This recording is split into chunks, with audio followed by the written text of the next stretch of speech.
ঠান্ডাটা পড়েছে পুরো, প্রচন্ড পরিমাণে ঠান্ডা পড়েছে, কি আর বলবো। তো সকাল সকাল স্নান টান করে নিয়ে এসেছি, এবার দেখা যাক আমার মা কি করছে, কি রান্না বসিয়েছে না বসিয়েছে। এই আমার মা ওটা বক্স পেয়েছে ছোট, এটা সব সময় গান লাগিয়ে রাখবে, গানটা অফ করে নিয়ে আগে। মা কি রান্না করছো? ক্যামেরা কাটছে কেন? কি রান্না হবে আজকে? মটরশুঁটি তো নিয়ে রেখেছো।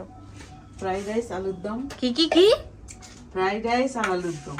এই ঠান্ডার মধ্যে ফ্রাইড রাইস আলুর দম, এটা বেশ ভালো লাগে। আর ফ্রাইড রাইস আর আলুর দম।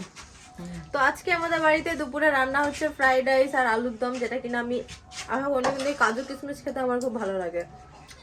আজকে শনিবার বলে আলুর দম, নাহলে রবিবার হলে তো চিকেনই রান্না হতো না মা। কিন্তু এটা মিথ্যে কথা, মা আমায় সকালবেলা বলছে মাংস নিয়ে আসবো, রান্না করবি? আমি বলেছি পারবো না, ঠান্ডার মধ্যে রান্না করার দিকে আমি নেই। তো মা ফ্রাইড রাইস আর আলুর দম করছে, দুপুরে খাওয়া দাওয়াটা জমে যাবে।